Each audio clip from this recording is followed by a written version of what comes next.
नमस्कार। एक राजा का सबसे बड़ा कर्तव्य किसके प्रति होता है? अपनी प्रजा के लिए या फिर अपने परिवार के लिए? आज के इस विश्लेषण में हम रामायण की एक ऐसी ही दुविधा को समझेंगे जो दिखाती है कि व्यक्तिगत प्रेम और राजधर्म के बीच संघर्ष कैसा होता है। हमारा ये विश्लेषण रामायण के एक बहुत ही महत्वपूर्ण निर्णय पर है और इस निर्णय के केंद्र में है यही चेतावनी, मोह और माया की चेतावनी, जो हमें बताती है कि कैसे हमारा लगाव ही हमारे लिए एक जाल बन सकता है। तो चलिए इस कहानी को सिलसिलेवार ढंग से समझते हैं। इससे हमें सिर्फ ये नहीं पता चलेगा कि क्या हुआ, बल्कि ये भी समझ आएगा कि इसके पीछे कितने गहरे दार्शनिक सवाल छिपे हैं।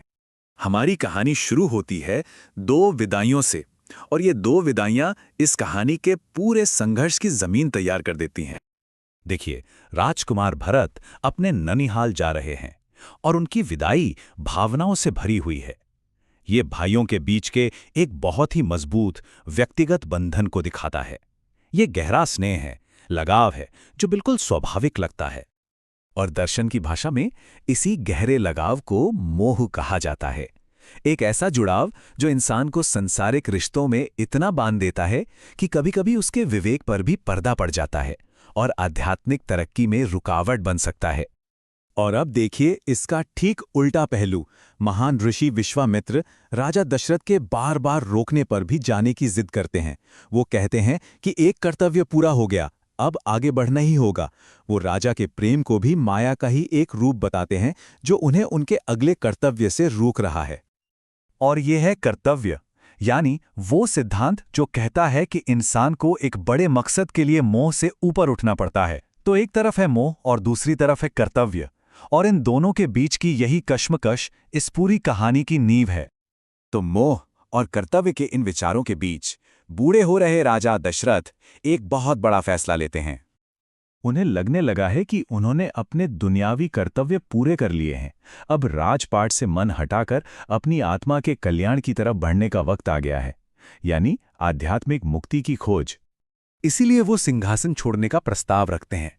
उन्हें पूरा विश्वास है कि राम हर तरह से इस जिम्मेदारी के लिए एकदम सही हैं। लेकिन ये इतना आसान नहीं है। उनके गुरु उन्हें याद दिलाते हैं कि परंपरा का पालन करना होगा।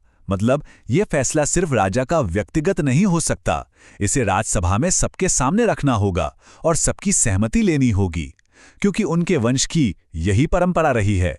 शासन राजा का नहीं, प्रजा का होता है। तो राजा दशरथ सभा बुलाते हैं और राम को राजा बनाने का अपना प्रस्ताव सबके सामने रखते हैं। सभा में बैठे सभी लोग खुशी से झूम उठते हैं। राम के लिए जबरदस्त समर्थन है। लेकिन दशरथ सिर्फ हां या ना में जवाब नहीं चाहते। वो उनसे पूछते हैं कि आखिर वो राम को राजा के रूप में क्यों देखना चाहते हैं, वजह क्या है। और जो वजहें परिषद गिनाती है वो सच में बहुत दिलचस्प हैं। वो सिर्फ राम के शौर्य या उनके शस्त्र ज्ञान की बात नहीं करते, बल्कि उनके चरित्र की बात करते हैं कि वो सच बोलते हैं, प्रजा के सुख दुख में साथ खड़े रहते हैं, और सबसे खास बात कि उनमें एक शासक और एक दोस्त दोनों के गुण हैं। परिषद की मंजूरी मिल गई तो राम को बुलाया गया, लेकिन उनकी जो प्रतिक्रिया थी उसकी उम्मीद किसी को भी नहीं थी। अपनी गहरी पितृभक्ति के कारण राम बड़ी विनम्रता से ताज लेने से मना कर देते हैं। उन्हें लगता है कि पिता के होते हुए सिंहासन पर बैठना उनका अपमान करने जैसा होगा। और यहीं आकर कहानी में एक दार्शनिक गतिरोध पैदा हो जाता है।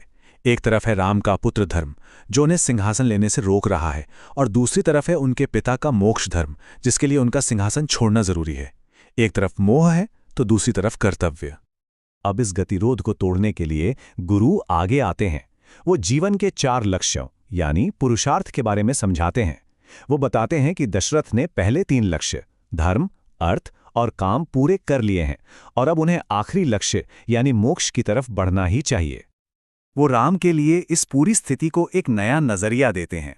वो कहते हैं कि राजा बनकर वो अपने पिता की जगह नहीं छीन रहे, बल्कि उन्हें उनके जीवन का सबसे जरूरी कर्तव्य पूरा करने में मदद कर रहे हैं। वो उनसे कहते हैं कि अपने लगाव को, अपने मोह को अपने पिता के मोक्ष के रास्ते की जंजीर मत बनने दो। ये एक ऐसा तर्क था जिसने कर्तव्य की परिभाषा ही बदल दी। कर्तव्य की इस नई और गहरी समझ के बाद राम का नजरिया पूरी तरह से बदल जाता है। वो सिंहासन स्वीकार कर लेते हैं और पूरी सभा राजा रामचंद्र की जय के नारों से गूंज उठती है।